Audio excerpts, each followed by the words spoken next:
Shalom, bienvenue à vous tous qui êtes là, connectés, présents. Connectez-vous au Seigneur parce qu'on va passer un très bon moment. Je vous salue au nom puissant de notre Seigneur et Sauveur Jésus-Christ de Nazareth. On est ensemble. Connectez-vous au Seigneur. Connectez aussi ce live parce que je crois de tout mon cœur qu'il va bénir un grand nombre de personnes. Alléluia. Nous parlerons aujourd'hui des lois et des principes divins. Amen. Alléluia. On est déjà dans l'heure passée de 2 minutes. On va commencer par écouter ce chant qui dit en anglais I see the Lord. Je vois le Seigneur. Alléluia.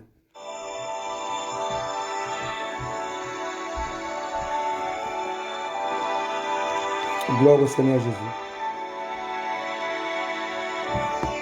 Amen. Savourons ces chants et restons connectés.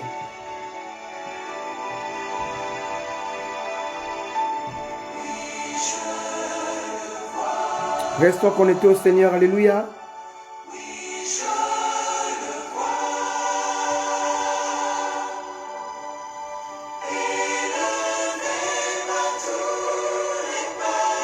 Merci Jésus.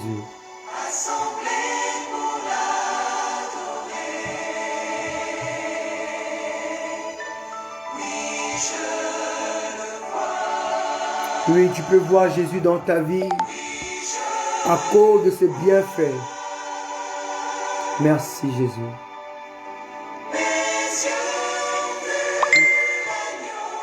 Gloire à toi Seigneur.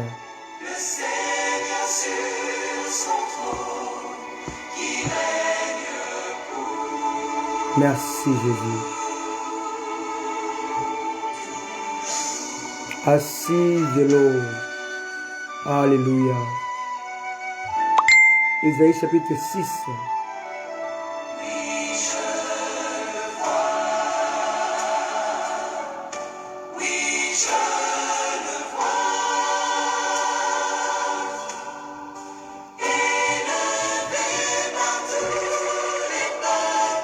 Connectez-vous à Dieu.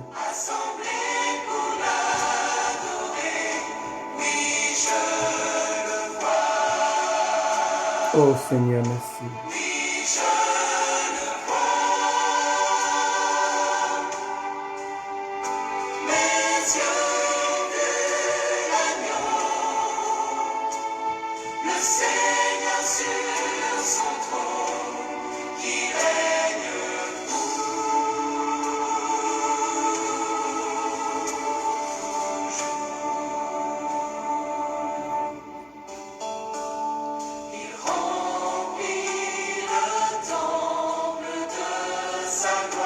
Alléluia. Merci Jésus.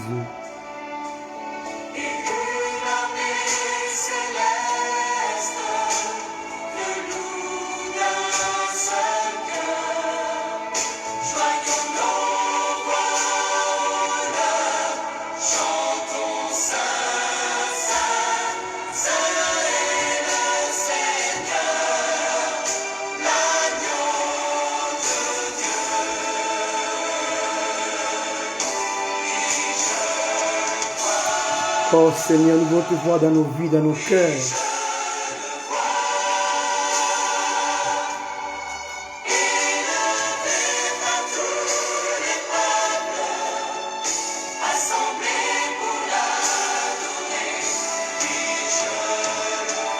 Vois Jésus dans ta vie, par ses bienfaits, par sa grâce. Il est Seigneur. Merci Jésus.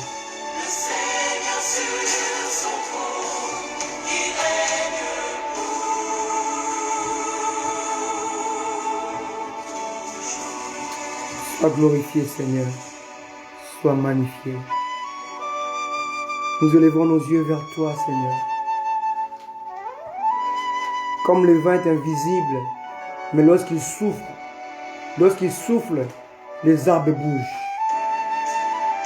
De même toi, Seigneur, quand tu agis, nous le voyons, Seigneur. Béni soit ton nom.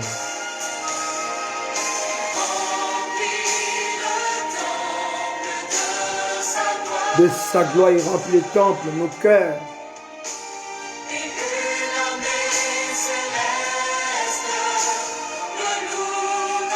Comment savoir Jésus dans ta vie? Oui, Seigneur, merci car tu m'as guéri, tu m'as sorti de l'hôpital. Tu es 3 fois saint. Oh, merci Adonai pour ton peuple. Gloire à ton nom, agneau de Dieu. Oui, je le vois.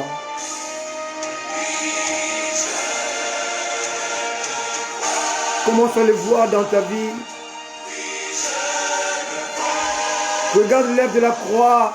Vois sa puissance, sa bonté, la rédemption.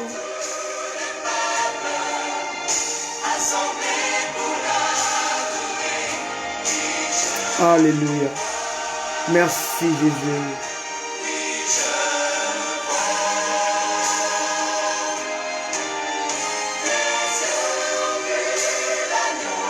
Agneau de Dieu. Alléluia. Merci Jésus. Alléluia. Soyez bénis. Bienvenue dans ce live. Alléluia. On va commencer aujourd'hui un message que je vais exploiter pendant au moins un mois. Alléluia. On commence aujourd'hui. Bienvenue à vous depuis Belgique. Bienvenue à vous depuis l'Angleterre, depuis Paris. Alléluia. Soyez tous bénis. Vous qui êtes connectés. Alléluia. Amen. Soyez bénis. On va commencer un message aujourd'hui qui va continuer pendant au moins 4 ou 5 dimanches. Parce que Dieu nous a donné cette matière. Alléluia. De parler de sa part. Amen. Et le thème de ce soir, je crois que vous le voyez, les lois et les principes divins qui régissent l'homme. Amen. Gloire soit rendue à notre Seigneur Jésus-Christ. Bienvenue à vous. Amen. Là où vous êtes, je vous salue au nom de Jésus. Je vous bénis. Soyez bénis et nous sommes bénis d'être dans la présence de Dieu. Comme a dit le psalmiste, un jour dans tes parvis vaut mieux que 1000 ailleurs. Et nous sommes bénis d'être dans sa présence. Amen. Alors, avant de commencer, allons-y dans Job 38, le verset 33. Amen. Allons-y lire Job 38, verset 33. Bien-aimés, ici nous voyons la conversation de Job avec Dieu. Et lorsque Job souffrait, il passait par les épreuves, il a commencé à croire que Dieu était injuste. Alléluia. Alors Dieu s'est mis à l'interroger. Alléluia. Alléluia. On peut commencer par le verset 1 par exemple. Job 38, verset 1. L'Éternel répondit à Job du milieu de la tempête et dit: Qui est celui qui obscurcit mes desseins par des discours sans intelligence, s'intéresse comme un vaillant homme? Je t'interrogerai et tu m'instruiras. Où étais-tu quand je fondais la terre? Dis-le si tu as de l'intelligence. Qui en a fixé les dimensions et les sais-tu? Ou qui a étendu sur elle le cordeau? Sur quoi ces bases sont-elles appuyées? Ou qui en a posé la pierre angulaire? Alors que les étoiles du matin éclataient en chant d'allégresse. Alléluia. Amen. Et que tous les fils de Dieu poussaient des cris de joie. Qui a fermé la mer avec des portes quand elle se lança du sein maternel. Alléluia. Quand je fis de la nuée son vêtement et de l'obscurité ses langes, bien-aimé, mon Dieu. Alléluia. Quand je lui imposai ma loi, quand je lui mis des barrières et des portes, quand j'ai dit, tu viendras jusqu'ici, tu n'iras pas au-delà. Et là, on peut voir les plages. Alléluia. Alléluia. Quand je dis, tu viendras jusqu'ici et tu n'iras pas au-delà. Là, on voit, lorsque l'eau arrive à la plage et retourne. Ça, c'est l'ordre que Dieu lui avait donné. C'est une loi. Amen. Une loi que Dieu a établie sur la mer et la mer obéit. Amen. Il y a des lois que nous devons connaître. Amen. C'est très important. Alors, les gens qui disent par ignorance, Dieu a dit que la terre soit et la terre fut, ils sont vraiment plongés dans l'ignorance. Dieu n'a pas dit que la terre soit, la terre fut. Dieu a posé un fondement. Dieu a posé, une pierre angulaire. Alléluia. Alléluia. Dieu a fixé les dimensions. La parole le dit. Alléluia. Lorsque la Bible parle de la création, la Bible dit que Dieu créait le ciel et la terre. Mais on ne donne pas les détails. Le détail de la terre, comment elle a été créée, c'est écrit dans Job. Alléluia. On voit que Dieu a pris la pierre angulaire, a posé une pierre angulaire et Dieu a pris les dimensions comme un architecte. Alléluia. Amen. Comme un maître d'œuvre. Il dit à Job, c'est moi quand je fais ces choses-là, tu étais là. Tu existais encore. Non. Amen. Donc il faut, la Bible c'est complète. Alléluia. Là où Dieu n'a pas donné les détails dans Genèse chapitre 1, verset 1, au commencement Dieu créa les cieux et la terre.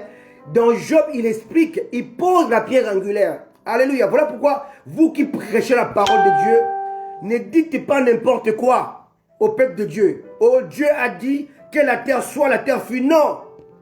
Dieu a posé des dimensions. Il a mesuré, il a posé la pierre angulaire. Il a fixé. Alléluia. Vous voyez ici que la Bible dit que les eaux portent de l'ange.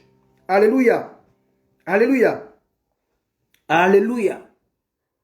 Et cette loi que Dieu a établie, c'est tellement clair. Dieu a créé les eaux.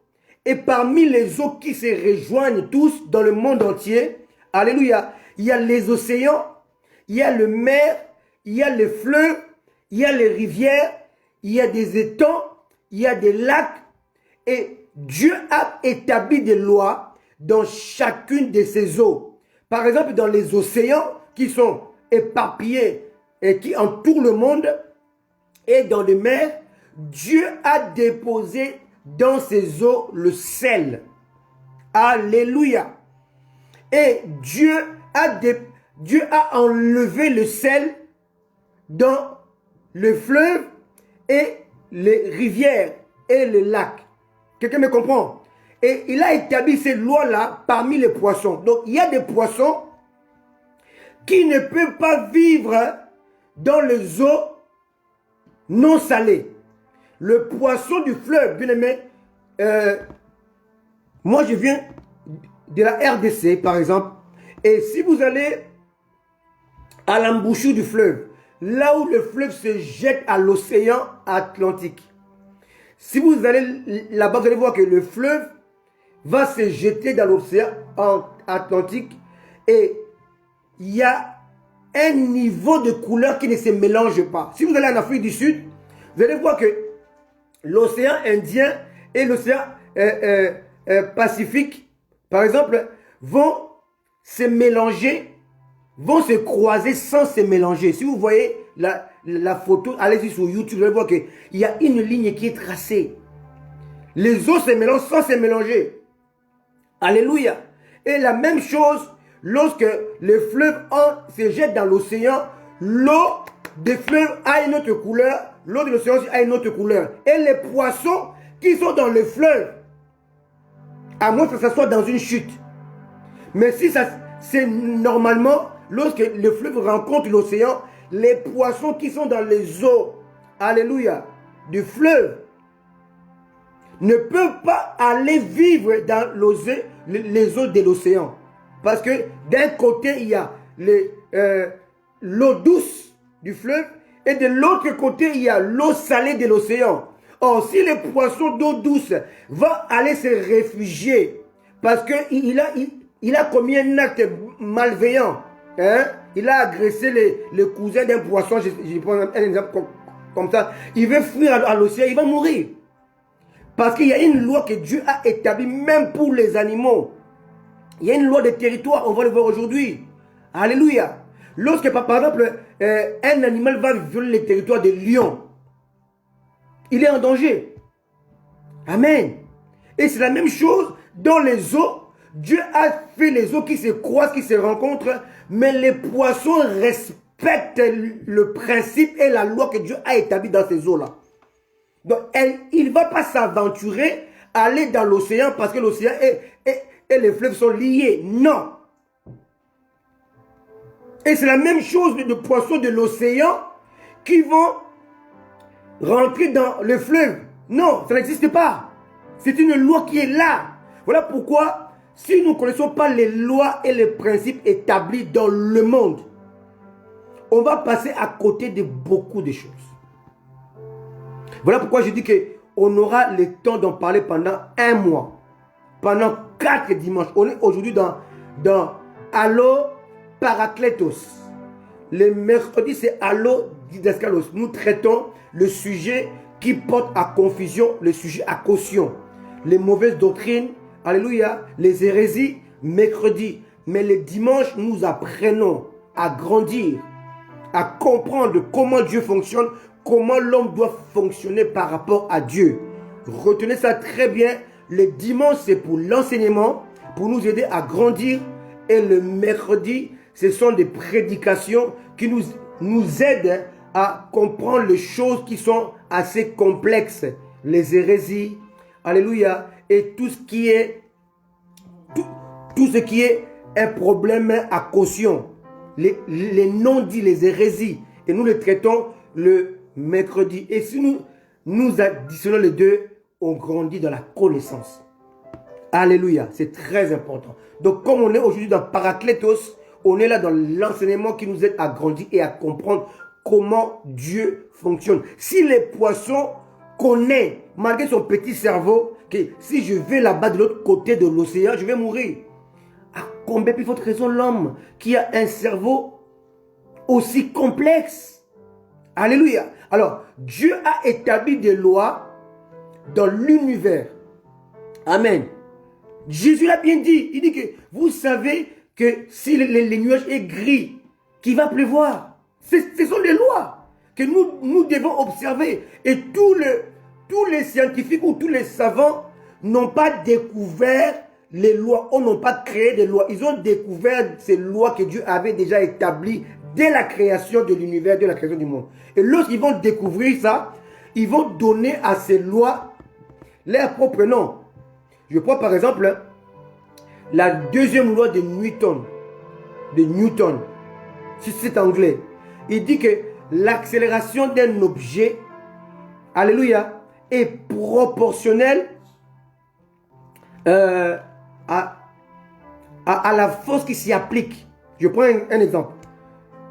Je prends une pierre qui pèse par exemple 5 kg. J'ai une certaine force dans mon bras. Si je dois lancer la pierre, la distance qu'elle va parcourir dépend de la force de ma main. Alléluia. Et si je donne la pierre à ma femme, elle jette la pierre, ça ne va pas faire la même distance. Cela dépend de la force que chacun a dans son bras. L'accélération d'un objet est proportionnelle à la force qui s'y applique. Voilà pourquoi aujourd'hui dans l'église, on a un problème. On connaît tout, on sait tout, on est capable de tout. J'ai mon petit frère qui est là, Jerry.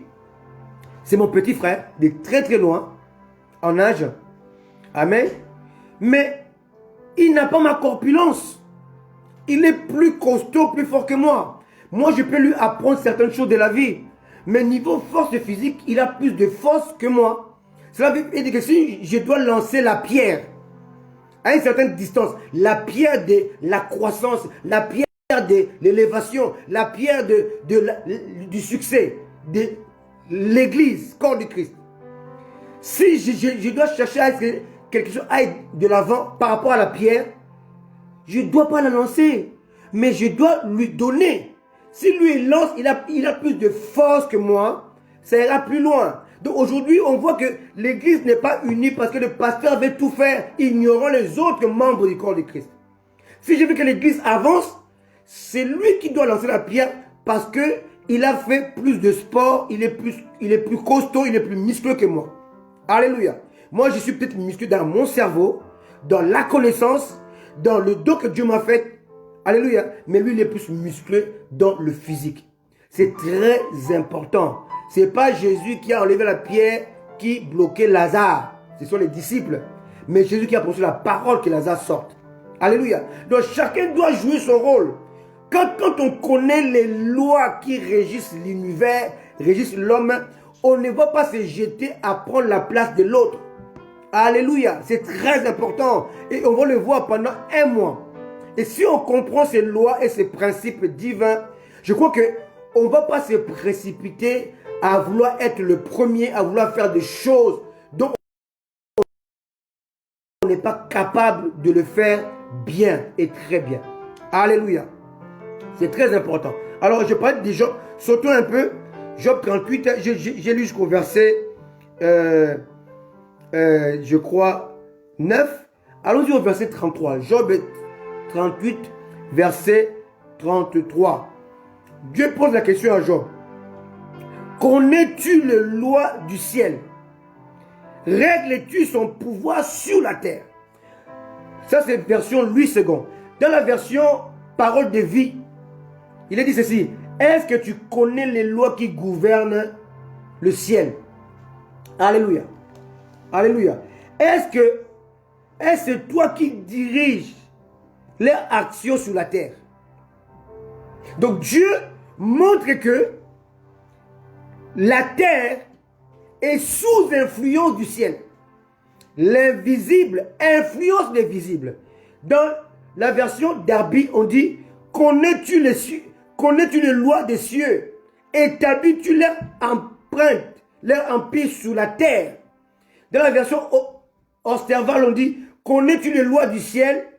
Où disposes-tu son pouvoir sur la terre? Donc ici, on voit que le ciel est l'image spirituelle de l'invisible. Alléluia. De la toute-puissance. Alléluia. Regardez bien dans Ésaïe chapitre 6, on dit que j'ai vu le Seigneur assis sur son trône, mais le pan de sa robe remplit les temples. Les temples qui se trouvent sur la terre. Alléluia. Donc on doit comprendre que le ciel a des lois, la terre en a aussi les siennes, mais les lois du ciel dominent les lois de la terre. Et quand quelqu'un maîtrise les lois des cieux ou du ciel, il peut, dans ce monde visible, il peut vivre et dominer. Alléluia. C'est très important parce que l'architecte est plus important que les ouvriers. Les ouvriers sont moins importants que le maître d'œuvre. L'architecte va consulter celui qui veut construire une maison. Il va lui donner une idée. Il a l'idée de la maison. Il a l'idée de ce qu'il veut avoir, de ce qu'il veut construire. Mais ce n'est pas lui qui va construire les plans. C'est l'architecte qui va mettre sur papier son idée. Donc il a l'idée, mais il ne sait pas le mettre sur plan. Alléluia. C'est l'architecte qui va le mettre. Mais l'architecte, il ne va pas toucher une brique. Il va confier cela au maître d'œuvre. Le maître d'œuvre aussi, il ne va pas toucher une brique. Il va le confier aux ouvriers. Alléluia. Quelqu'un me comprend? Donc chacun reste à sa place pour que la maison soit construite. Les propriétaires de la maison peuvent dire que je construis la maison. L'architecte va dire je construis la maison. Le maître va dire la même chose, je construis la maison. Et les ouvriers vont dire on a construit la maison. C'est un ensemble. Et si nous ne comprenons pas qu'il y a des lois de l'unité, de la complémentarité sous la terre, on va passer à côté. Alléluia. On va le voir aussi aujourd'hui. Le monde est régi non seulement par un ensemble de lois physiques, mathématiques, chimiques, des principes de la mécanique et de la thermodynamique.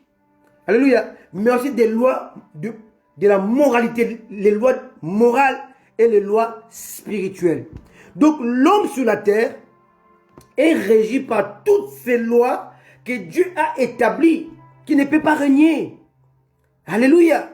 Et aujourd'hui, l'église, les chrétiens aujourd'hui, ils mettent fi, ils font fi, ils mettent à part ces lois Ils veulent marcher comme des mécaniciens spirituels. Ils sont mécaniques, ils disent, j'ai prié, j'attends ma réponse, bien-aimé. Il y a des lois que Dieu a établies. La seule façon, la seule manière que on peut écarter la loi, on appelle ça le miracle.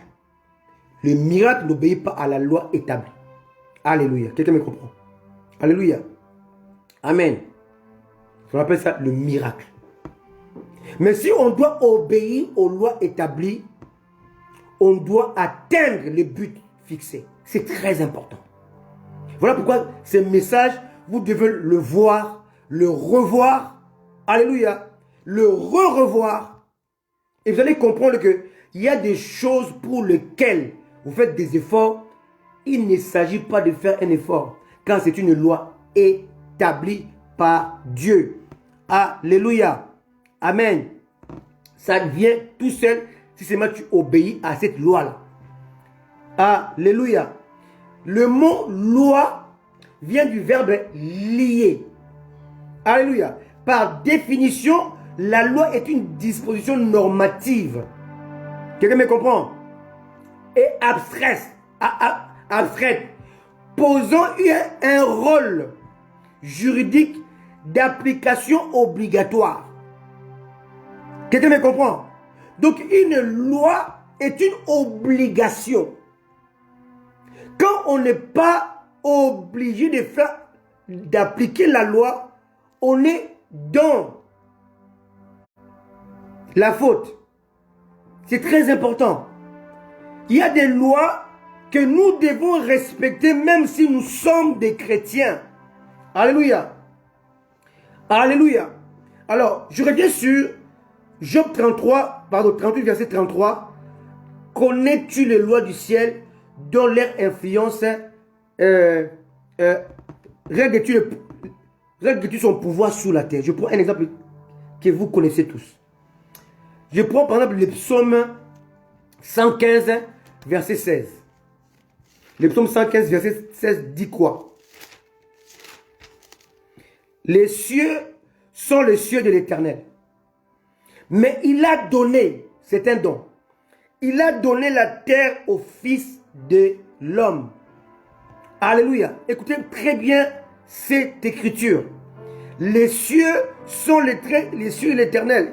Il a donné la terre au Fils de l'homme. Lorsque Dieu avait créé Adam, il lui avait légué la terre, le gouvernement de la terre. Alléluia. Et Dieu, malgré sa toute puissance, sa souveraineté, sa grandeur, il ne peut pas venir violer les territoires qu'il a légués à l'homme. Cela veut dire quoi? Cela veut dire que Dieu ne peut pas se manifester sur la terre sans demander la licence de la visibilité. Alléluia. Quelqu'un me comprend? À chaque fois que Dieu agisse sur la terre, il est obligé d'obéir à sa propre loi établie sur la terre. La terre est un cadre visible, est un cadre physique. Alléluia. Quelqu'un me comprend? Même le vent qui est invisible. Parce qu'il faut comprendre que Dieu a créé les choses invisibles et les choses visibles. Alléluia. Même le vent qui est invisible, qui doit agir sur la terre, il doit montrer sa visibilité au travers des arbres qui bougent parce que le vent est là. Et Dieu, nulle part dans la parole de Dieu, depuis la Genèse jusqu'à l'Apocalypse, lorsqu'il parle, lorsqu'il agit, lorsqu'il se manifeste, il va le faire au travers d'un objet visible, au travers d'une entité visible. Quand Dieu est parti voir Abraham, la Bible ne dit pas Dieu avec deux anges. La Bible dit que Abraham était devant la porte de sa tente, il a vu trois hommes. Ils n'ont pas dit il a vu Dieu et ses anges avec les ailes. Non, il a vu trois hommes. Donc Dieu étant esprit, les anges étant des esprits, pour aller voir Abraham, qui était physique, normal, charnel, il devait se revêtir de corps charnel. Voilà pourquoi Jésus ne pouvait pas accomplir la rédemption sans pour autant emprunter le corps humain. Parce que c'est un principe divin Et c'est une loi divine. Dieu ne peut pas venir empiéter dans le territoire donné à l'homme, légué à l'homme, sans respecter ces territoires-là. Quelqu'un me comprend? C'est très important. Alléluia. Et on va voir une loi qui nous permet d'aller dans le territoire de Dieu sans changer. Alléluia. Alléluia. C'est trop fort. Dieu va respecter notre héritage, la terre. Alléluia. Dans la terre, les choses doivent être visibles. Et Dieu ne peut pas agir dans notre territoire sans se visibiliser. C'est très important. Lorsque Dieu voulait parler à Moïse, il s'est manifesté au travers d'un buisson qui était en feu et qui ne brûlait pas. C'est une image. Le buisson ne brûlait pas. Un miracle, mais le buisson était un arbre qui était physique, qu'on pouvait toucher, qu'on pouvait voir. Amen. Donc Dieu va respecter la loi établie qui doit gouverner la terre. La visibilité. Tout ce que l'homme fait doit être visible, qui peut toucher, qui peut comprendre, qui peut étudier. Alléluia. Voilà pourquoi Jésus, lorsqu'il parle de lui, lorsque Jean parle de Jésus, vous allez voir que Jean va imaginer Jésus avec les choses qu'on peut voir et toucher. Je suis l'eau de vie. On voit de l'eau. Je suis le pain de vie. On voit le pain. Je suis le bon berger. On voit le berger. Alléluia. Alléluia. Je suis le sceptre. On voit le sceptre. Alléluia. Donc il va représenter Jésus par des choses qu'on peut voir et toucher. Alléluia. Je suis la porte de la bergerie. Et on peut voir qu'il va imaginer Jésus en lui donnant une forme visible. Alléluia. Il n'a pas dit je suis l'esprit. Non. Dieu, Jean va montrer Jésus-Christ étant la parole faite chair. Donc Dieu, mais Dieu qui va se visibiliser pour respecter la loi qu'il a lui-même établie sur la terre. Dieu a établi la loi comme quoi, alléluia, on ne peut pas multiplier une chose sans la planter au préalable. Jésus est venu comme une semence de Dieu. Et il fallait qu'il puisse être planté dans la terre pour se multiplier dans nous, étant enfants de Dieu. Tout simplement. C'est une loi. Amen. Alléluia. Alléluia. Il faut comprendre ces lois-là. Parce que si Dieu s'est visibilisé pour agir sur la terre, et très souvent, lorsque Dieu parlait, on ne donne pas vraiment les détails de comment il était. On appelle ça théophanie. Théophanie. Théo vient de Dieu. Théo veut dire Dieu. Alléluia. Alléluia. Donc les théophanies sont les formes que Dieu prenait pour se manifester ou pour montrer ou pour se démontrer ou pour se révéler à l'homme. Alléluia. Parce que l'homme est un être charnel. D'abord un être spirituel qui possède une âme et qui vit dans un corps. Et un corps a besoin de voir. Parce que Dieu était en train d'amener l'homme à se discipliner, alléluia, dans l'apprentissage de ce qu'il était. Amen.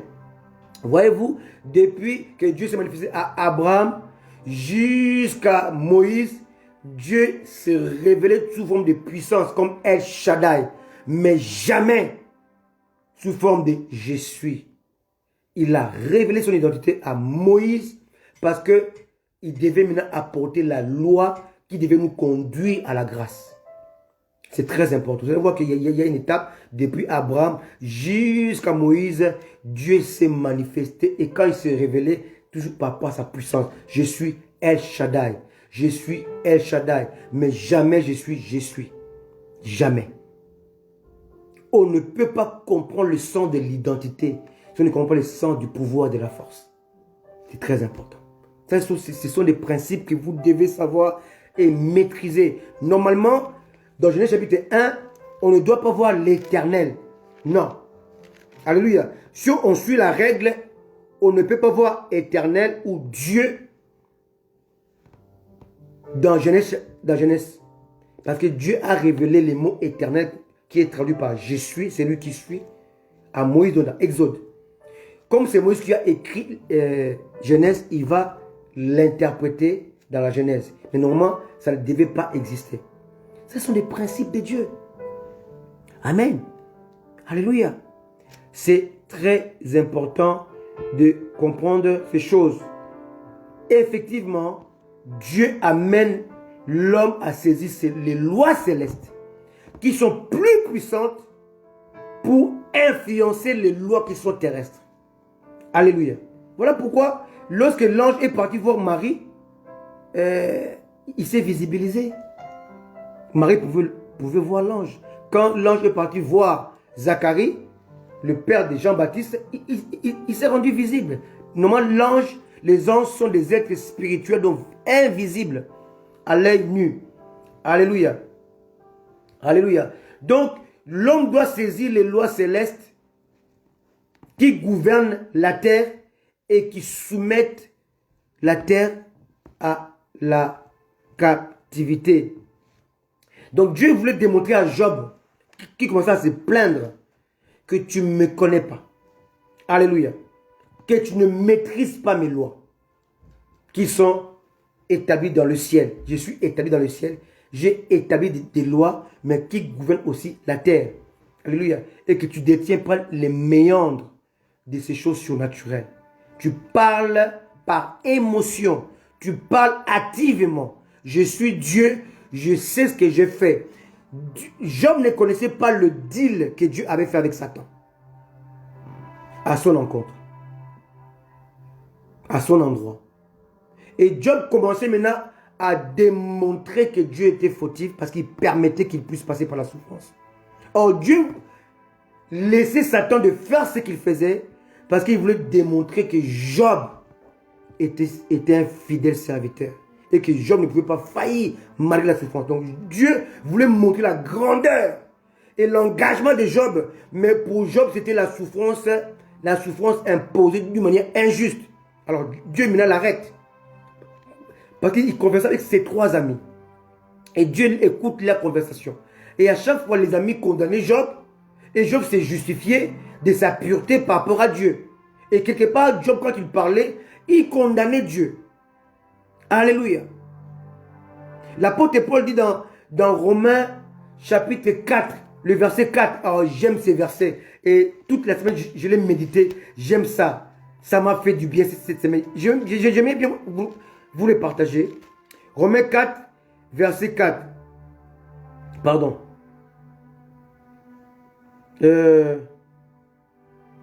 Non, attendez. Romains 5, pardon. Attendez, laissez-moi trouver ça.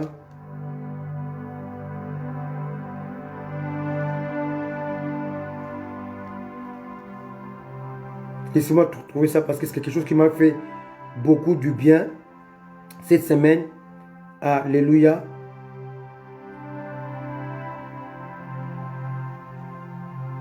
Alléluia. C'est très important. Alléluia. Laissez-moi trouver ça, pardon, c'est tellement important. C'est pas préparé dans mon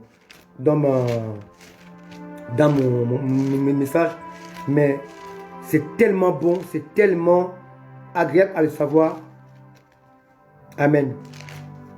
Laissez-moi vous trouver ces versets parce que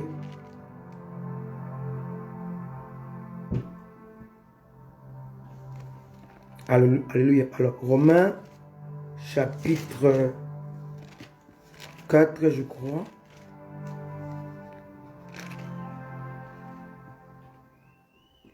Alléluia.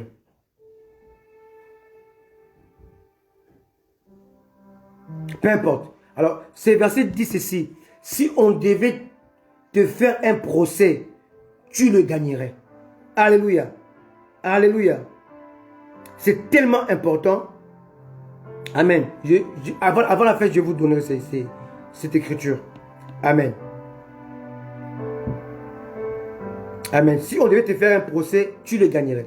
Maintenant, on voit que Dieu est pur dans tout ce qu'il fait et dans ses lois établies. En fait, le problème de l'homme, c'est que l'homme ne connaît pas les principes de Dieu. L'homme ne maîtrise pas les lois que Dieu a établies sur la terre et dans le ciel. Ce qui fait que l'homme tâtonne. L'homme vit au jour le jour. Alléluia. Et Dieu a établi des lois qui sont indispensables pour ceux qui croient en lui, pour tous les saints.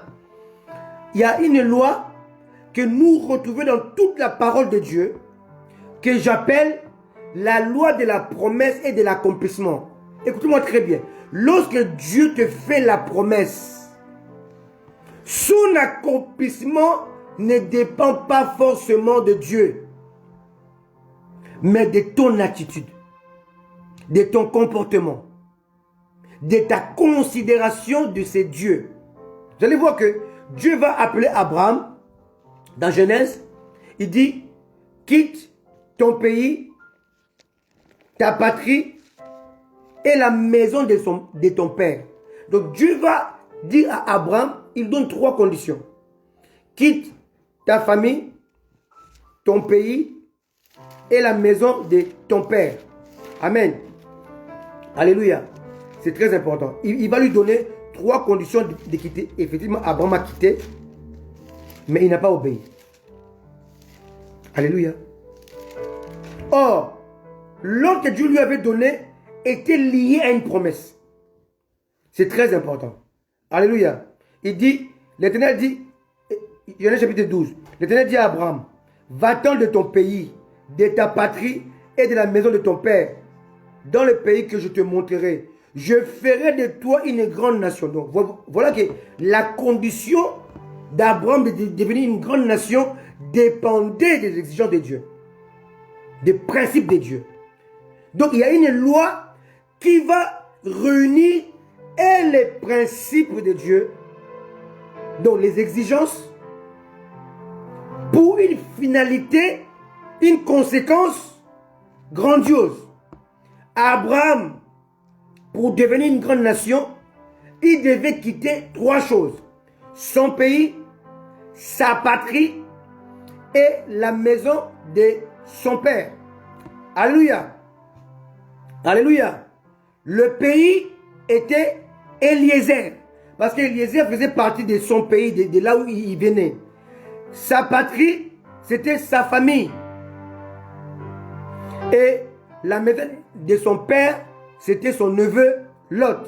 Donc Dieu va exiger à Abraham de ne pas considérer son pays, pas considérer sa patrie, donc sa famille, pas considérer la maison de son père, donc son neveu Lot. Abraham va partir, il va prendre Lot avec lui. Donc il va partir, il va désobéir à l'ordre de Dieu, au principe de Dieu. Ce qui fait que la loi de Dieu, qui devait amener la conséquence de devenir une grande nation, a été bafouée. Et du coup, Dieu a cessé de lui parler. Dieu s'est tué. Et vous allez voir que lorsque Abraham va se débarrasser de la maison de son père, donc Lot, alléluia, Genèse chapitre 13, verset 9, tout le pays n'est-il pas devant toi? Sépare-toi donc de moi. Si tu vas à gauche, j'irai à droite. Si tu vas à droite, j'irai à gauche. Et vous lisez la suite. Vous allez voir que Abraham s'est séparé de Lot. Au chapitre 13, verset 13 de la Genèse. Verset 14. L'Éternel dit à Abraham après que Lot se fut séparé de lui. Donc Dieu maintenant vient parler à Abraham. Il s'est tué. Lorsque Dieu te fait la promesse, tu rentres dans la désobéissance, tu ajoutes la promesse. Tu ne l'annules pas, mais tu l'ajoutes. Tu la bloques. Alléluia. Quelqu'un me comprend? C'est très important. Lot quitte Abraham, chapitre 13 de la Genèse, verset 13. Alléluia. Mais, quand il s'est séparé d'Abraham, Dieu vient.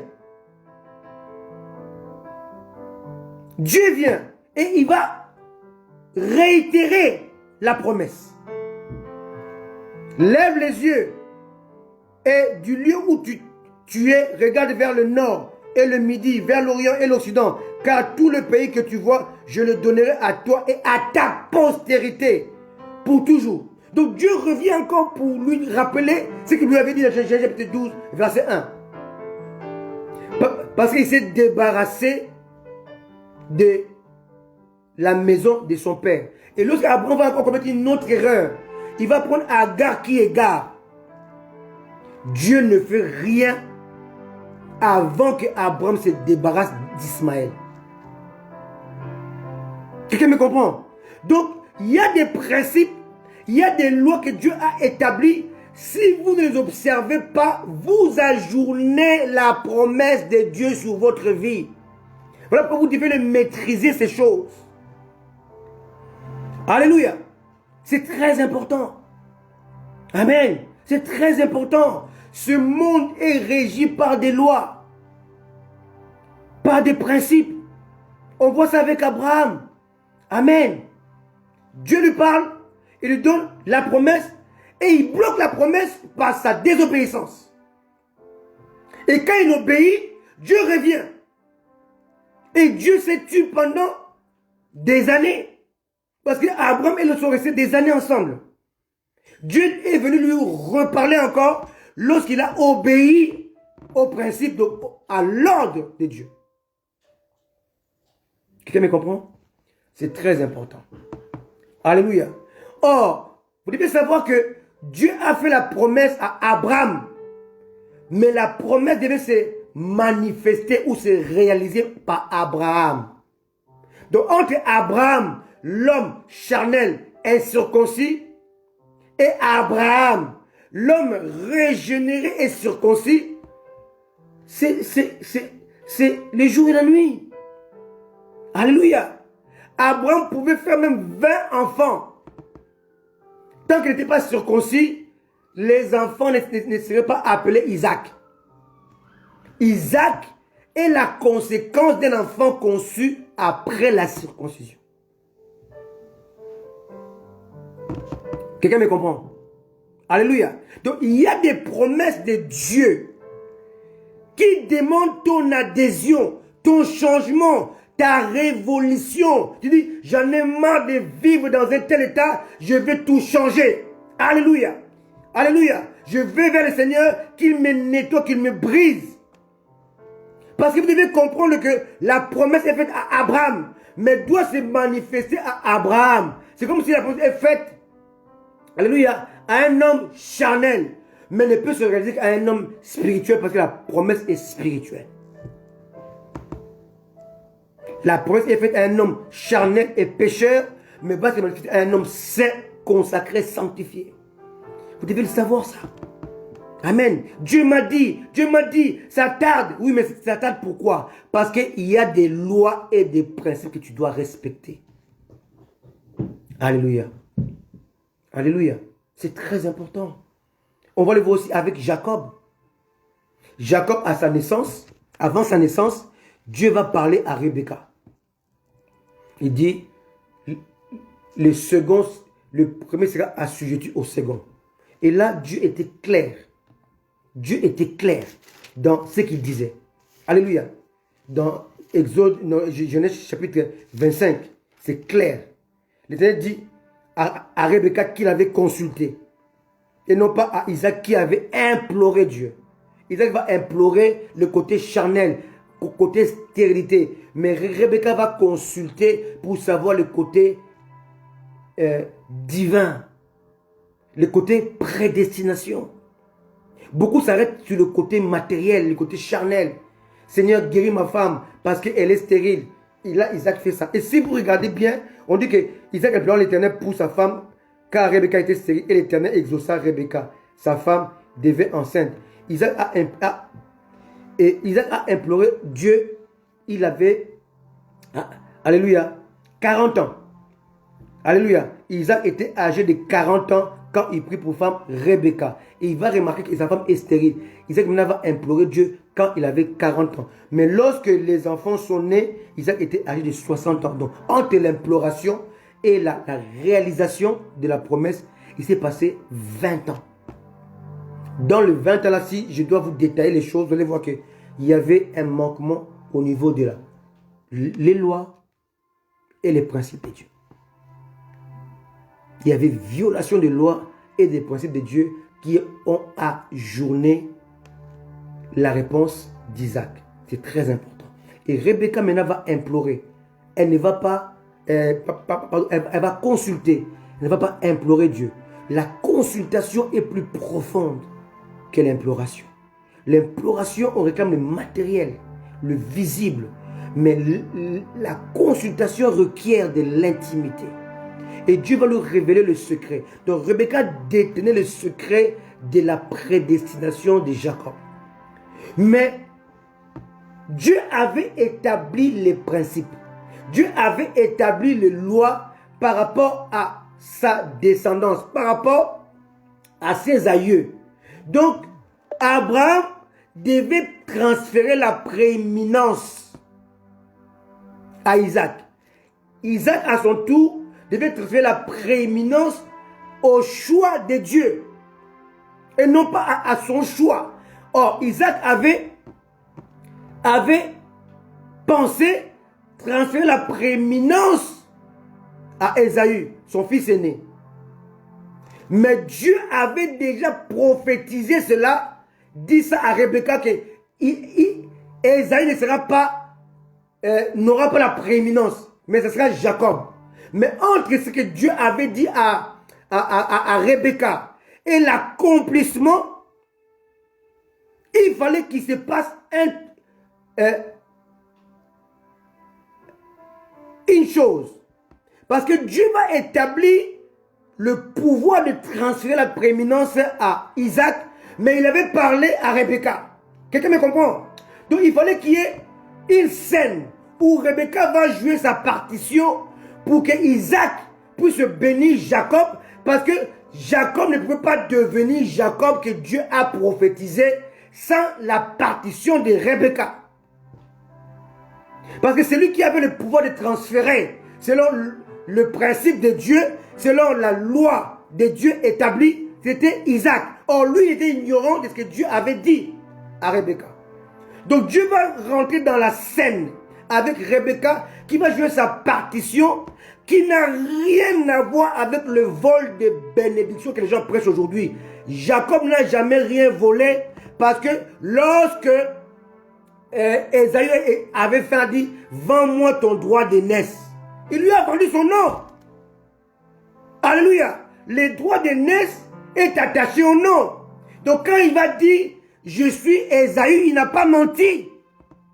Dieu ne peut pas bénir des menteurs, parce que les menteurs c'est le diable. Donc Jacob, en disant, je suis Ésaü, il n'a pas menti. S'il avait menti, c'est que Dieu agit avec les menteurs. Donc Dieu ne peut pas tolérer les mensonges. Donc là, on voit un mystère. La prophétie s'accomplit au travers de Jacob, parce que Rebecca a compris comment Dieu fonctionne. Rebecca a compris les principes de Dieu. Il a compris la loi de Dieu. Alléluia. Bien-aimé, aujourd'hui, beaucoup de prédicateurs commettent des erreurs parce qu'ils croient qu'ils peuvent tout savoir, tout comprendre, et non pas avoir un père, un mentor qui va l'orienter. Amen. Lorsque Moïse est mort au mont Nebo, Dieu lui a parlé, dit, si tu marches avec moi comme l'a fait Moïse. Donc Dieu prend Moïse comme exemple, alors que Dieu l'a puni à cause de sa désobéissance. Mais Dieu le prend comme un exemple, un modèle. David a commis beaucoup d'erreurs. Mais Dieu prend David comme exemple par rapport à Salomon. Dieu a des principes établis. Alléluia. Vous devez le comprendre. Mais si vous négligez les aînés, ceux-là que Dieu a établis, vous allez passer à côté des choses. Et gravement. Amen. Donc on voit que pour que Jacob devienne Israël, il est passé par les étapes. N'oubliez pas que Dieu avait promis à Abraham de faire de lui une grande nation. Donc Abraham n'est pas devenu Israël. Isaac n'est pas devenu Israël. Et le nom d'Israël a été hérité par Jacob. Comment est-ce que cela a été possible? Jacob, avant de devenir Israël, il est passé par 3 environnements. Il est passé par Bethel, il est passé par Manaïm, il est passé par Péniel. Donc Dieu fait la promesse, mais l'accomplissement va dépendre de ton obéissance de passer par des écoles. Il y a l'école de Bethel, il y a l'école de Manaïm, il y a l'école de Péniel. Vous allez voir que dans ces écoles-là, Jacob va découvrir la façade de Dieu, l'aspect de Dieu d'une façon miraculeuse. À Bethel, c'était la maison de Dieu. Alléluia. C'était le ciel qui s'ouvre. Il va voir la maison de Dieu. À Manaïm, c'était les 2 camps. Et à Bethel, à Péniel, c'était les lieux où il devait rencontrer Dieu. Alléluia. C'est très important. Amen. Avec Dieu, on ne brûle pas les étapes. Il y a les principes, il y a des lois que Dieu a établies pour nous. Nous sommes obligés de les comprendre, de les connaître. La Bible dit que les apôtres et les prophètes ont fait des investigations. Alléluia, c'est très important. Donc, de Jacob à Israël, il s'est passé des étapes, des années, des expériences. Jacob devait passer par des principes de Dieu, obéir à ces principes, alléluia, pour passer de Bethel à Manaïm et de Manaïm à Péniel. Et c'est à Péniel qu'il a hérité du nom d'Israël. On ne t'appellera plus Jacob, mais on t'appellera Ismaël. Et ça s'est passé avant sa rencontre qu'il redoutait avec Ésaü. Or, Ésaü voulait tuer Jacob, l'homme, mais il avait rencontré non pas Jacob, mais Israël, nation. Quelqu'un me comprend? Il ne pouvait pas tuer Israël, parce qu'Israël était l'image de nation, alors que Jacob était l'image de l'individu. C'est très important. Si je dois prêcher ça en détail, on peut rester 1 mois rien que par ces messages de Jacob à Israël. C'est très important, mais Dieu voulant, je peux revenir ça comme un message de dimanche où je prêche que ça, de Jacob à Israël. Les étapes sont tellement précieuses et importantes à savoir. Ça fait partie de la connaissance qu'il faut avoir pour arriver à la promesse de Dieu. Alléluia. Et si on voit aussi Joseph, Joseph n'a pas régné comme Joseph. Il a régné comme Safnak Panéak. Or, lorsque Dieu lui a montré le songe, il ne lui a jamais parlé de Safnak Panéak, mais Dieu le savait. Amen. Mais il est passé par l'étape des puits sans eau. Au sujet dans les puits sans eau, tu peux te briser les membres. On le vend comme esclave. Il va chez Potiphar. Il va apprendre. Et lorsqu'il a fini d'apprendre, il devait partir. Mais comme il ne comprenait pas qu'il devait partir, Dieu a suscité la femme de Potiphar pour les chasser. Pour l'amener là où il y avait la rencontre qui amène à la promesse. C'est très important. Beaucoup de choses vous arrivent et vous criez au scandale. Mais la femme de Potiphar avait un rôle à jouer. Son rôle, c'était de chasser Joseph de la maison. Parce que c'est lui qui avait la clé des pharaons, la clé de l'environnement qu'on appelle la cour royale, n'était pas Potiphar, c'était les chansons. Or, dans la prison, Joseph a vu 2 personnes, le panetier et les chansons. Panetier, c'est le pain, et chanson, c'est le vin. Donc, il faut arriver à la connaissance du panetier qui doit être pendu de Christ et du Saint-Esprit qui doit connecter avec les divins. Alléluia. C'est lui qui détenait l'anneau, la robe, les bâtons pour régner en Égypte était Pharaon. Or, pour atteindre les pharaons, il fallait passer par les chansons qui vivaient avec Pharaon dans la cour. Donc, il fallait aller en prison. Vous voyez que même moi, je suis allé à l'hôpital, pas pour l'amusement. Ah non. Je suis allé rencontrer Dieu. Je suis allé rencontrer mon chanson. Alléluia. Qui va m'introduire maintenant à la cour royale. Alléluia. C'est très important. Dieu ne peut pas privé son serviteur de 2 mois de sa famille, de ceux qui me suivent par le live, 2 mois d'absence, comme ça. Non, non, pas du tout. Il va me priver de ça, il vous prive du live pour quelque chose de grandiose, de très important. Alléluia. Il va priver Joseph de la liberté qu'il avait chez Potiphar, de la prison, pour que je puisse compter sur lui et puisse rencontrer les gens qui devaient l'introduire chez Pharaon. Tout simplement. Et là, il va apprendre les principes de Dieu. Il va apprendre la loi établie pour s'introduire. Bien-aimés, vous devez faire très attention.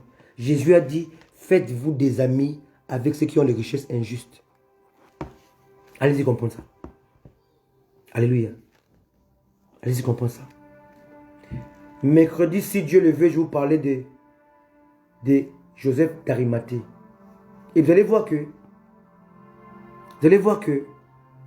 Joseph d'Arimathée ne pouvait pas aller chez Pilate s'il était pauvre.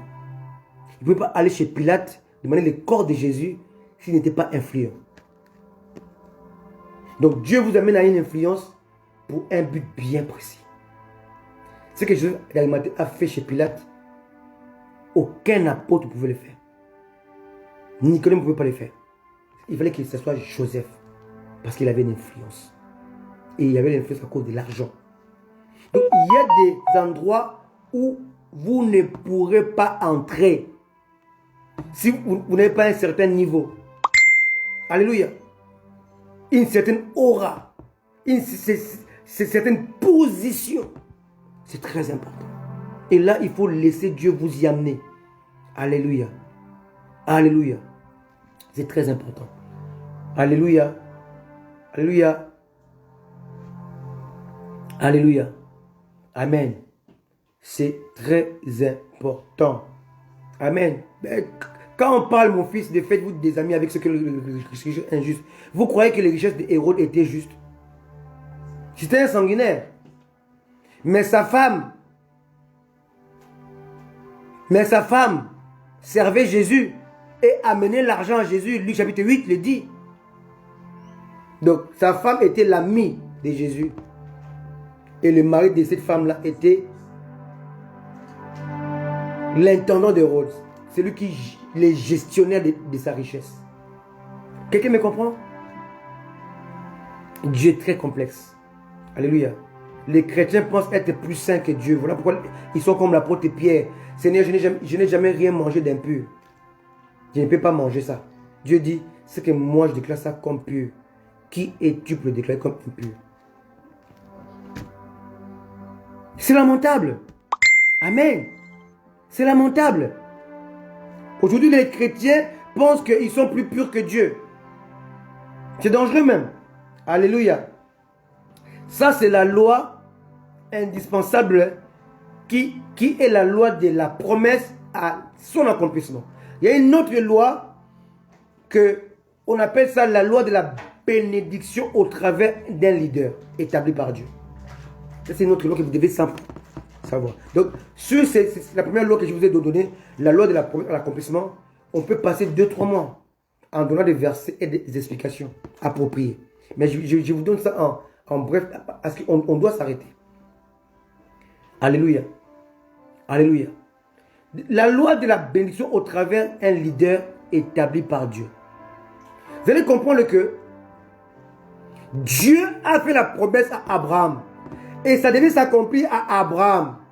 Mais ça ne peut pas s'accomplir avant que Dieu, le leader d'Abraham, ne puisse consommer le repas d'Abraham. Quelqu'un me comprend? On peut le lire dans Genèse chapitre 18. Les 3 hommes arrivent. Alléluia. On peut les voir aussi dans toute la Bible. Vous allez voir que Gédéon, par exemple, l'ange va lui apparaître, mais l'ange ne peut pas lui révéler le secret de la victoire avant qu'il ait fait l'offrande. Quand il a fait l'ange a dit, allez prendre l'offrande, il va prendre le chevreau. Il le consacre à Dieu. L'ange dit non, maintenant il va prendre le gros bétail, c'est le menu bétail. Il va prendre le gros bétail, il va consacré ça au Seigneur, maintenant là, l'ange va maintenant lui donner le secret de leur échec. Il dit, tu commences par briser l'idolâtrie de ton père. Alléluia. Vous devez apprendre ce qu'on appelle l'esprit des sacrifices. Parce que la loi de la bénédiction au travers d'un leader établi est une loi qui est basée sur l'hospitalité, sur l'obéissance, sur le service, sur la discipline, sur l'intimité et la sensibilité spirituelle. Je répète, cette loi de la bénédiction au travers d'un leader établi par Dieu est une loi qui est régie par l'hospitalité, l'obéissance, le service, la discipline, l'intimité et la sensibilité spirituelle. Sans cela, la bénédiction que Dieu a mis au travers de son serviteur ne peut pas t'atteindre parce que tu n'es pas hospitalier. Tu ne sais pas recevoir les gens. Tu n'es pas obéissant. Alléluia. Tu n'as pas l'esprit de service. Tu n'es pas discipliné. Et tu ne connais pas l'intimité. Et tu négliges la discipline, la sensibilité. C'est une loi. Et je peux vous le démontrer dans toute la Bible. Je dis bien dans toute la Bible. Une loi est valable dans toute la Bible. Une loi, on ne peut pas le briser comme cela. Alléluia. Non, on ne peut pas le briser. Amen. On ne peut pas briser une loi qui est établie. Non. Une loi doit être remplacée par une autre loi. Pour on dit que Jésus est la fin de la loi. Et je n'ai pas le temps, je crois que je le ferai dimanche prochain, où je vais vous parler de lois qui régissent l'Église. Comme je vous ai parlé la dernière fois, je dis, c'est la loi du Christ qui régit l'Église. Et dans cette loi de Christ, il y a ce qu'on appelle la loi de l'Esprit et la loi de la foi. Alléluia. Et on va voir que la loi de l'Esprit et la loi de la foi sont inclus dans la loi du Christ qui régit tous les saints. C'est très important. Si tu ne maîtrises pas, tu passeras à côté des choses de Dieu. Alléluia. C'est très important de comprendre ces principes divins. La loi de la bénédiction au travers d'un leader. Je prends l'exemple Abraham. Il est passé par les étapes de séparer. Se séparer avec Lot. Se séparer avec Ismaël. Mais Dieu doit manger son repas. Dieu mange le repas, c'est l'offrande. C'est le sacrifice. Alléluia. Et vous allez voir que, écoutez très bien, Abraham va recevoir Dieu, chapitre 18. Alléluia.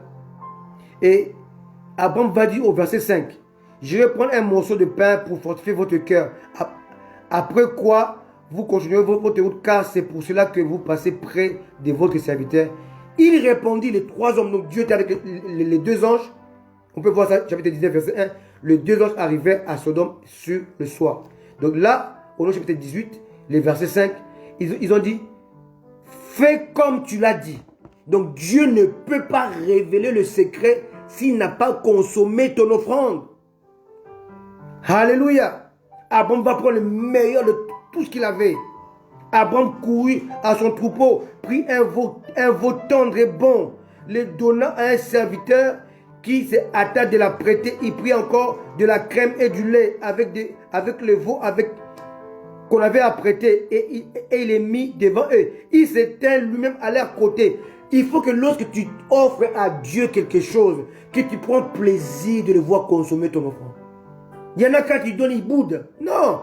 Il prenait plaisir de voir ses invités consommer ce qu'il leur avait donné comme offrande. Alléluia. Alléluia. Verset 9. Alors il lui dit, où est Sarah ta femme? Il répondit, il est là. L'un d'entre eux dit, je reviendrai. Après avoir consommé l'offrande d'Abraham, Dieu revient sur la promesse qu'il avait faite depuis Genèse chapitre 12. Genèse chapitre 13. Après la séparation avec l'autre. L'année prochaine, Sarah aura un fils. La loi de la bénédiction au travers d'un leader. Abraham devait apprendre à sacrifier, devait apprendre à donner. Aujourd'hui, les chrétiens, lorsqu'on parle seulement de l'argent, oh, docteur Christian a bien prêché, mais il a gaffé à la fin. Mais c'est un principe, c'est une loi. Vous voulez que je vous dise quoi? Alléluia. Tu as ajourné la promesse de Dieu parce que tu n'as pas compris cette loi-là. Alléluia. C'est très important. Alléluia. Là, il ne faut pas oublier qu'Abraham était déjà devenu Abraham. Donc la bénédiction de l'accomplissement était déjà proche. Et ce qui lui manquait, c'était l'offrande. Alléluia. C'est très important. On peut le voir avec Isaac et Jacob. Jacob ne pouvait pas être béni selon la promesse que Dieu avait faite à Rebecca sans que Isaac n'ait mangé. Fais-moi un mets. Je mangerai et je te bénirai. Ça encore, on peut le vérifier. Alléluia. L'offrande qui précède la bénédiction. On peut le voir encore avec Élie et la veuve. La veuve, Satan avait pris, qu'on appelle la loi de la mort. On le verra par la suite. Avait pris les dessus sur lui. Alléluia.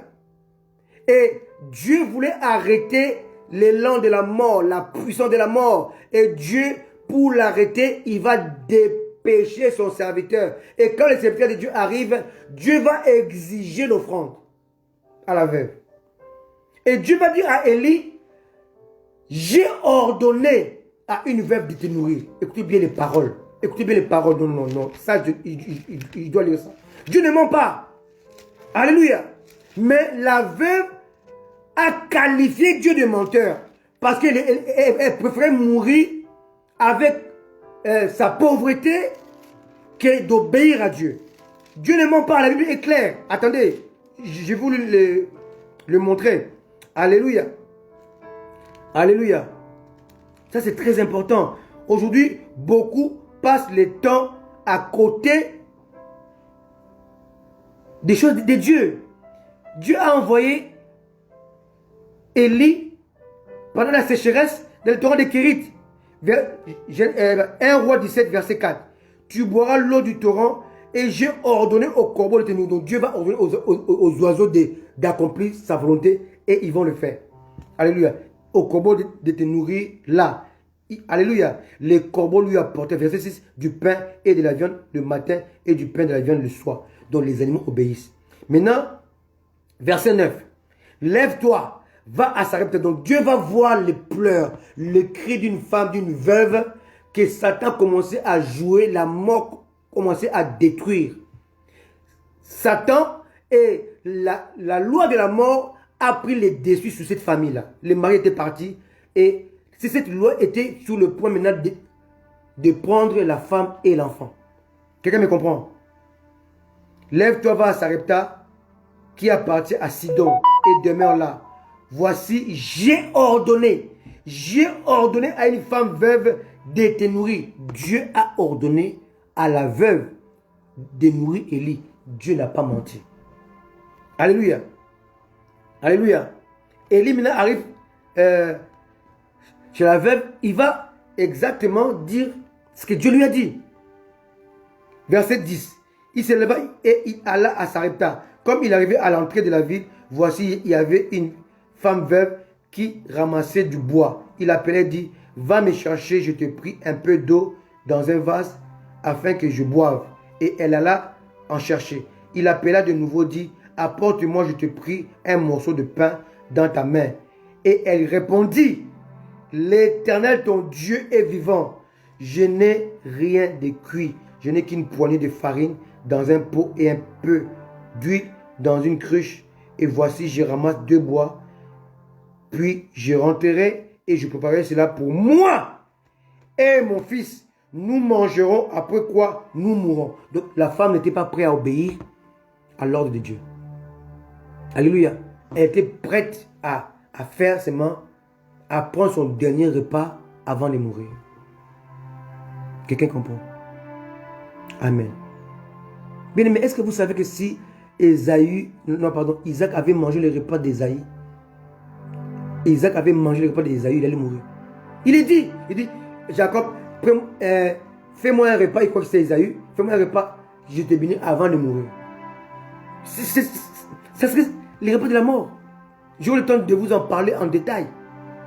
Et cette femme-là, si elle mangeait ce repas, elle allait mourir vraiment pour de vrai. Mais Élie devait manger sa mort. C'est un principe. Alléluia, c'est un principe de Dieu. C'est une loi. Et Élie devait manger sa mort comme Jésus a pris notre place pour mourir pour nous, pour que la vie renaisse. Si un grain ne meurt, il reste seul. Amen. C'est important. Amen. C'est très important. Et la veuve dit, je n'ai rien de cuit. Et aujourd'hui, combien de frères, de sœurs, combien de chrétiens aujourd'hui vont traiter un homme de Dieu des méchants? Comment est-ce que moi j'ai un peu de farine, un peu d'huile, c'est le dernier repas de notre vie, toi tu veux que je puisse te le donner à toi? C'est là que nous ignorons le principe de Dieu, la loi de Dieu. La loi de la bénédiction au travers d'un leader. Amen. Alléluia. Alléluia. Alléluia. Si Élie ne mangeait pas avant la veuve, la farine ne se multipliait pas, et l'huile ne se multipliait pas, par conséquent la veuve allait mourir. Dieu a arrêté de prendre en charge son serviteur parce que Dieu le prenait en charge. Est-ce que quelqu'un me comprend? Il était dans le torrent de Kérit, il buvait l'eau du torrent et le corbeau lui apportait à manger. Élie n'était pas un mendiant. Dieu s'occupait de lui. Il y a un moment où Dieu va amener la crise dans la vie de son serviteur pour voir comment toi tu vas agir pour que tu puisses être béni. Mais toi tu dis, je garde tout pour moi. Amen. C'est de la folie. Dieu permet le malheur de son serviteur pour te bénir toi. Mais tu n'as pas compris ça. Pour toi, le serviteur veut te dépouiller. Et c'est une erreur grave pour toi. Et tu as manqué l'occasion d'être béni. Quelqu'un me comprend? Dieu prenait en charge son serviteur. Il n'avait pas besoin de la veuve. Il envoyait le corbeau qui amenait la ville que lui-même Dieu préparait et le pain que Dieu lui-même fabriquait. Alléluia. Et pour que Dieu puisse pousser Élie à quitter son lieu où Dieu le prenait en charge, il va sécher le torrent. Il va dire au corbeau d'arrêter d'apporter à manger. Il va t'amener chez toi qui me suis. Voilà pourquoi il m'a envoyé à l'hôpital pendant 1 mois et demi. Pour voir comment tu vas réagir, toi qui m'écoutes. Est-ce que tu as prié pour moi? Est-ce que tu as pensé à faire quelque chose pour moi? Moi qui te nourris, comme l'apôtre Paul dit, moi qui vous prêche gratuitement la bonne nouvelle. Qu'as-tu fait? Qu'as-tu fait? Tu as manqué l'occasion. Tu es passé à côté du plan de Dieu. Parce que tu ne connaissais pas la loi établie, le principe établi. Dieu n'a pas besoin d'un être humain pour prendre soin de ses serviteurs. Jamais. Mais il va le permettre pour déclencher les miracles dans ta vie. La veuve a failli passer à côté. Alléluia. Qu'as-tu fait? Qu'as-tu fait de mon serviteur lorsque je l'avais privé de choses pour te bénir? Qu'as-tu fait? Qu'as-tu fait pour lui? Alléluia. Dieu n'est pas un général incompétent, non. Il sait prendre soin de ses serviteurs. Non. Quand il prenait soin d'Élie, il n'avait pas besoin de la veuve. Mais Dieu voyait la mort venir frapper à la porte de la veuve. Il dit, pour arrêter la mort, je dois envoyer mon serviteur pour avaler le repas de la mort. Quelqu'un me comprend? Je l'ai prêché mercredi. J'ai dit Jean-Baptiste mangeait le sauterelle. Or, dans Exode, le sauterelle était un signe de malédiction. Alléluia. Qui comprend cela?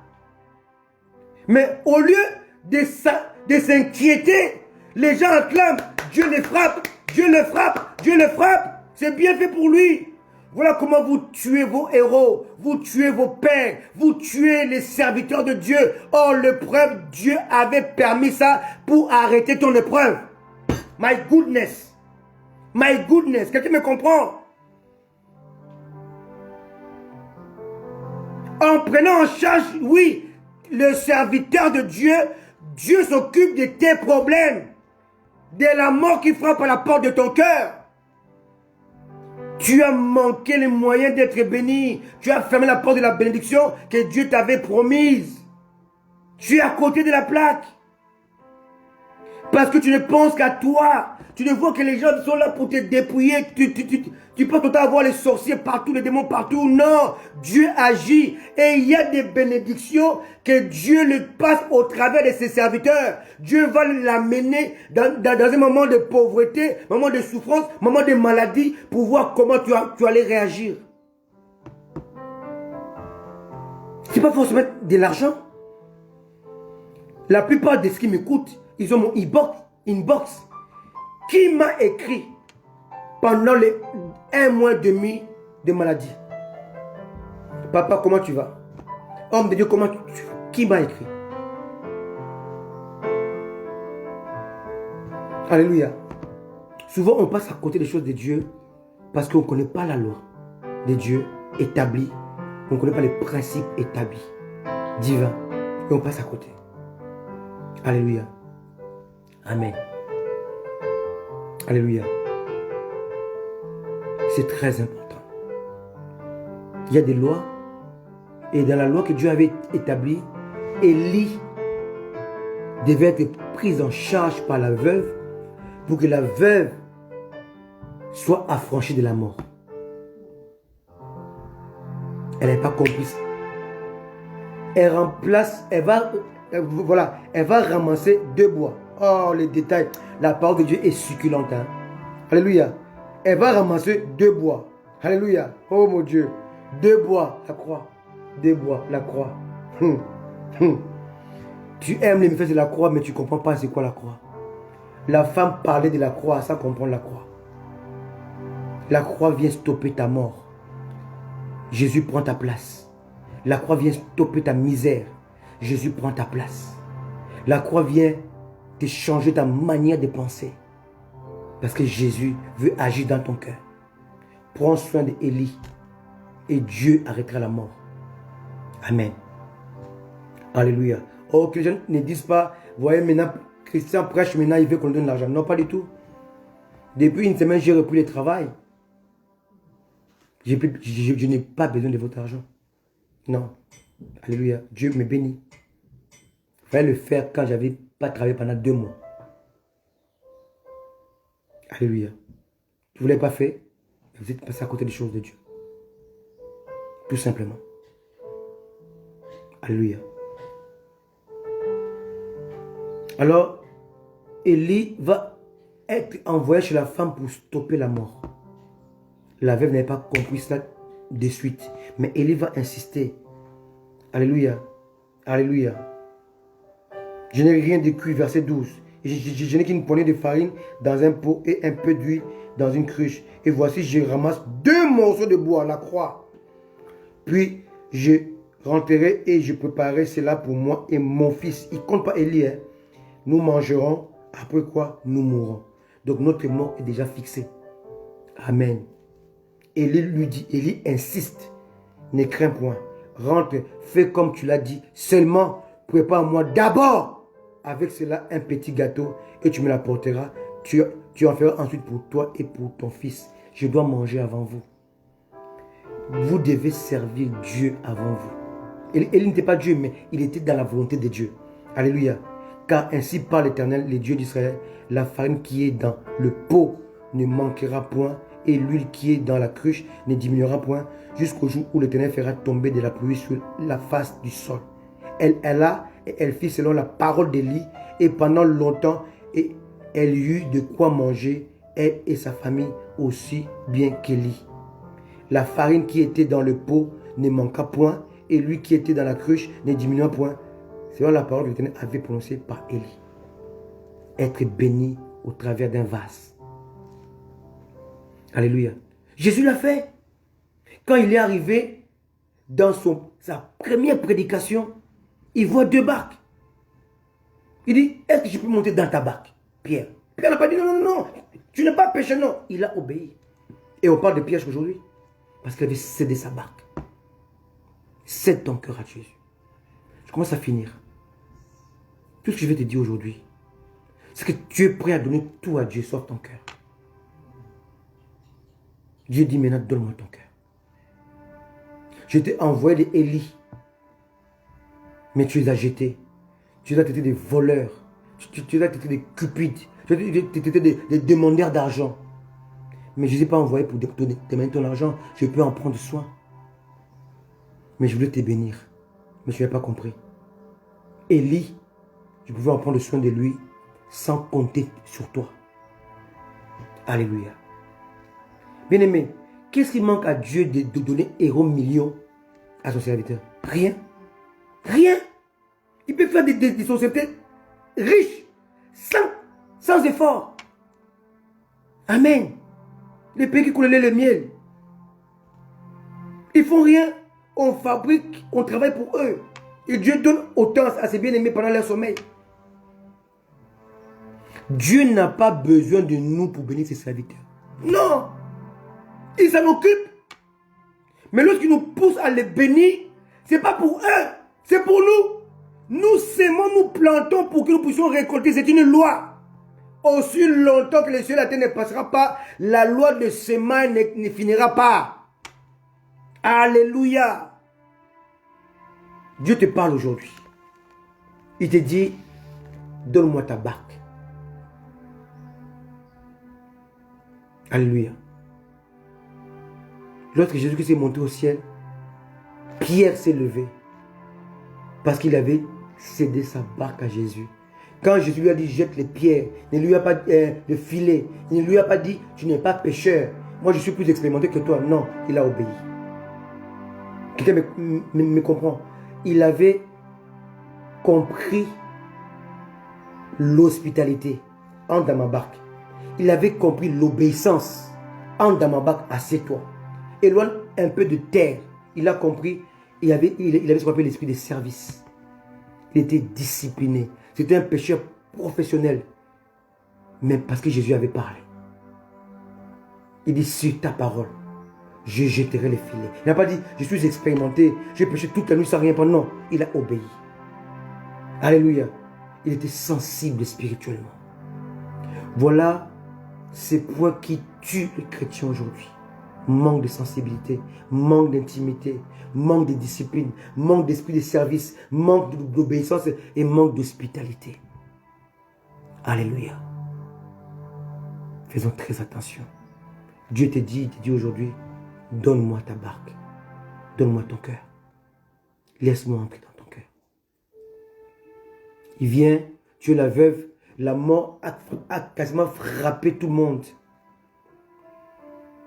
Et elle frappe à la porte de ta vie, à la porte de ta famille, à la porte de ta maison. Dieu dit, je vais envoyer quelqu'un qui viendra avaler la mort. Tu dois en prendre soin. Je dis non, c'est mon argent. Et il ne travaille pas. Il veut seulement manger notre argent. Oh Dieu, vous devez comprendre ceci. Dieu vous en supplie. Dieu n'est pas incapable de prendre soin de ses serviteurs. Il a utilisé des corbeaux, des oiseaux qui amènent la viande qui venait d'où personne ne sait, le pain qui venait d'où personne ne sait. Dieu peut nourrir ses serviteurs. Il y avait un homme de Dieu, il n'avait rien à manger. Il dit à ses enfants, à prêter la table. Ils ont mis les tables. Il dit, prions. Il n'y a rien. Sa femme n'a rien préparé. Il dit, prions, bénissons le repas. Ils ont fermé les yeux. Ils ont prié pour le repas qui n'était pas sur la table. Et quand le papa a dit, qui était un pasteur, a dit, Amen. Quelqu'un a sonné à la porte. C'est une dame qui venait avec des casseroles de nourriture. Dieu peut prendre soin de ses serviteurs sans passer par toi. Mais s'il veut passer par toi, c'est que tu es son choix. Il veut te bénir. Dieu a pris la barque de Pierre parce qu'il voulait faire de Pierre un pécheur d'homme. Il voulait faire de Pierre un homme exceptionnel. Moi, j'étais en Israël, j'ai vu la maison de Pierre. C'est une maison qui pouvait avoir au moins 30 chambres. Pierre, était un homme riche. Si vous ne le savez pas, je vous le dis aujourd'hui. La pêche lui rapportait beaucoup d'argent, à tel point que Pierre avait hébergé toute sa belle famille. Voilà pourquoi on parle de la belle-mère de Pierre. Moi, j'ai vu les ruines de sa maison. C'est comme un manoir, comme un petit château. Mais il a accepté par obéissance de tout abandonner et de suivre Jésus. Et pendant 3 ans et demi, Pierre n'a jamais manqué à manger dans sa maison. Parce que vous devez savoir ce que Jésus, sous la terre, habitait chez Pierre. Au cas où vous ne le savez pas, je vous le dis aujourd'hui. À Capernaum. Alléluia. Pierre lui avait cédé une chambre. Le maître de l'univers. Voilà pourquoi lorsqu'il est parti au ciel, il ne pouvait que récompenser Pierre. Par rapport à son hospitalité, à son obéissance, à sa sensibilité, à sa soumission. Alléluia. Alléluia. Sois sensible à l'Esprit de Dieu. Donne ton cœur à Jésus. Il veut rentrer et t'apprendre les lois que tu ignores. Parce que si Dieu lui-même s'incline à la loi qu'il a lui-même établie, Dieu ne peut pas parler aux hommes sans passer par l'homme que lui ou la femme qu'il a établi lui-même. Non. Il passe par les bouches qu'il a autorisées, dans lesquelles Dieu a mis sa parole. Dieu, pour parler aux hommes, il emprunte le corps humain. Il obéit à sa propre loi. L'invisible ne peut pas pénétrer dans un monde invisible, dans un monde visible. L'invisible ne peut pas pénétrer dans un monde visible, matériel, sans emprunter un corps matériel. Jésus l'invisible, le Dieu invisible, ne pouvait pas agir sur la terre visible, sans avoir un corps. Voilà pourquoi la parole qui est invisible s'est faite chair visible. C'est une loi. Alléluia. Dieu veut te bénir. Une bénédiction invisible, surnaturelle, spirituelle. Mais il veut que tu puisses donner le visible en échange de l'invisible. Et tu refuses. Or, le visible n'a pas le même pouvoir, le même sens, la même portée que l'invisible. Quelqu'un me comprend? Alléluia. Il dit, donne-moi ton cœur et laisse-moi faire les choses. Alléluia. Que Dieu nous bénisse. Dieu veut agir dans ton cœur. Il veut t'amener là où tu ne peux pas y aller. Parce que tu ne peux pas voir. Parce que tu ne peux pas entendre. Parce que tu ne comprends pas les choses. Alléluia. Moïse connaissait le chemin qui a mené à la montagne. Mais la nuée l'a conduit sur le chemin de la mer. Il n'a pas discuté. Il n'a pas dit, Dieu, je connais. Parce que je viens de là. Sinon, je t'ai rencontré avant d'aller en Égypte. Donc, pour retourner là, à la même montagne là, je sais comment y aller. Il a suivi la nuée sans discuter. Mais toi, tu crois connaître, savoir plus que Dieu. Être plus spirituel que Dieu. Voilà là où les chrétiens ne peuvent pas avancer. Parce qu'ils connaissent tout. Ils savent tout. Ils comprennent tout. Ils sont comme des chrétiens Marthe. Jésus parle, il finit les phrases de Jésus. Je suis la résurrection de la vie. Je sais, mon frère ressuscitera le dernier jour. Jésus parle de ce jour-là même. Mais elle a déjà la fin de la phrase. Que Dieu vous bénisse. Que Dieu nous bénisse. Mais nous devons comprendre le principe de Dieu. Les lois établies dans le ciel et qui ont le pouvoir sur la terre. Alléluia. C'était une loi de nourrir Élie pour que la farine et l'huile se multiplient. C'était une loi. C'était une loi que Gédéon offre l'offrande pour que Dieu nous révèle ce qui bloquait dans sa famille et en Israël. C'était une loi établie que Isaac mange avant de bénir Jacob. Une loi. Dieu avait parlé à Rebecca, mais ne pouvait pas se passer d'Isaac qui détenait la prééminence. C'était une loi. Dieu parlait à Rebecca, elle a mon secret, mais lui a la prééminence. Je ne peux pas l'écarter. Jacob doit passer par les mains, les paroles d'Isaac. Alléluia. Amen. Alléluia. C'est une loi. Alléluia. Que Dieu nous bénisse. Donne ton cœur à Jésus. Il revient bientôt. Quel que soit ce que tu as fait, Abraham a commis des erreurs. Il est parti prendre Agar, mais il est revenu à Dieu. Il s'est débarrassé d'Agar, d'Isaac, d'Ismaël. Il est revenu à Jésus. Jacob a fait des erreurs. A pris Rachel, qui était idolâtre. Alléluia. Alors que la femme de sa vie était Léa. Pourquoi je dis Léa? Parce qu'on parle de la prééminence. Parce que le but de Dieu, c'est sortir les rédempteurs. Or, les rédempteurs sont sortis par Judas. Judas est sorti de Léa. Quelqu'un me comprend? Souvent, on passe à côté à cause de la beauté physique. En donnant ton cœur à Jésus, tu feras les bons choix. Alléluia. Dieu veut arrêter la mort. Dieu veut arrêter la loi de la mort. La loi du péché. La loi du péché de la mort a été stoppée par la loi du Christ. La loi du Christ fait partie du principe de Dieu. Amen. Que Dieu vous bénisse. Ne manquez pas dimanche prochain. On va encore parler d'une autre loi. Alléluia. Je parlerai de la loi. Alléluia. De la loi de la complémentarité. Pour avoir le succès. On va voir que les apôtres, ils avaient appliqué cette loi-là. Ils étaient tous ensemble. Unis. Il y a des choses que tu ne peux pas faire seul. Tu as besoin de ton frère et de ta soeur. On va voir ça dimanche prochain. La loi de la complémentarité. Alléluia. On va voir les étapes. On voit que Moïse va élever les mains, mais ça, Aaron et Our, il ne peut pas vaincre. Alléluia. Josué aussi ne peut pas gagner dans le champ de bataille. Les mains de Moïse dépendent d'Aaron et de Our. Loi de la complémentarité. Alléluia. Jésus veut aller prier. Il va demander Pierre, Jean-Jacques, venez m'aider dans la prière. Loi de la complémentarité.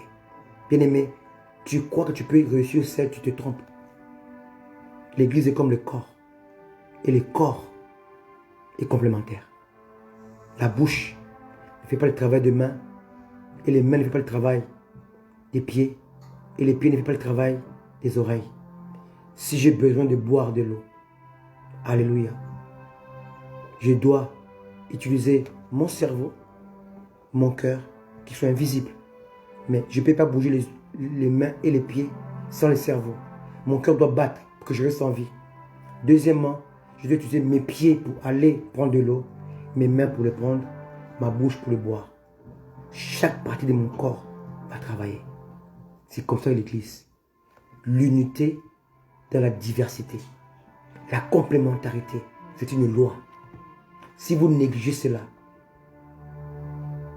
vous allez vous isoler. Alléluia. Je vais vous en parler dimanche prochain. Beaucoup de femmes, vous avez ça dans vos maisons. Vous voyez, la bougie est allumée. Alléluia. Il y a une loi qu'on appelle la loi de la thermodynamique, la deuxième loi de la thermodynamique, qui dit toute énergie en système clos tend vers sa réduction. La bougie est une énergie. C'est une loi de la physique, thermodynamique. Alléluia. Mais si je prends le couvercle, je mets sous le feu, vous allez voir, ça continue à s'allumer, mais à un moment, elle s'éteint. Quelqu'un me voit? Elle s'éteint. Pourquoi? Pourquoi elle s'est éteinte? Parce que l'énergie était dans un système clos. Cela veut dire quoi? C'est la loi de la dégradation. C'est que tout ce qui s'isole finisse par mourir, finisse par se perdre, finisse par créer des doctrines stupides et sataniques. L'église est appelée dans l'unité, dans l'unicité. Rester ensemble. Si ce n'était pas ensemble, l'Esprit ne serait pas venu. car l'Esprit de Dieu ne travaille pas dans la division. Alléluia. Que Dieu vous bénisse. Que Dieu nous bénisse. Que cet exemple puisse nous servir de leçon. Je vais encore le redonner dimanche prochain pour vous expliquer que l'unité est une force. L'unité permet à Dieu d'agir. Dieu n'agit pas dans la division, dans la disparité, mais dans l'unité, l'unicité. Soyez bénis au nom de Jésus. Amen. Amen. J'ai été content de passer ce moment avec vous. Amen. Je vois que vous êtes bénis. Et je demanderai à ma fille Johanna d'arrêter un peu cette musique. On va séparer avec un chant que ma fille aînée aime beaucoup. Alléluia. Je reconnais. Amen. Que Dieu vous bénisse. Bonne semaine. Amen. Je reconnais que tu peux tout. Alléluia. On se quitte avec ces chants. Amen. Je reconnais que Dieu peut faire tout car tout est possible à lui. Alléluia. Soyez bénis.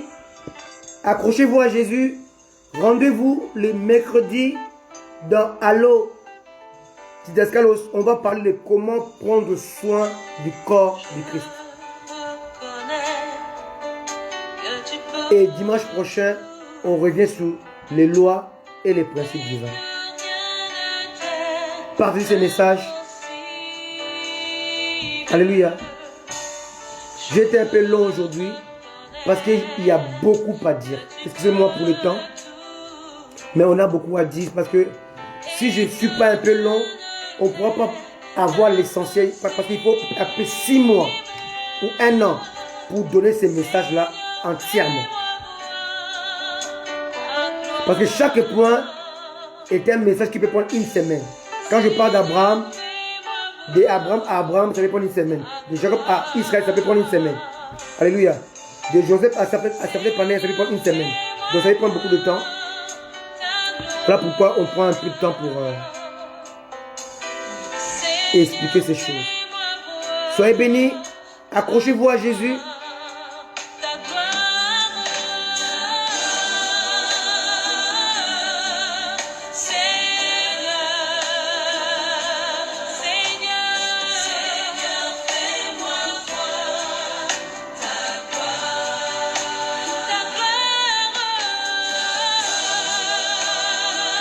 Soyez bénis.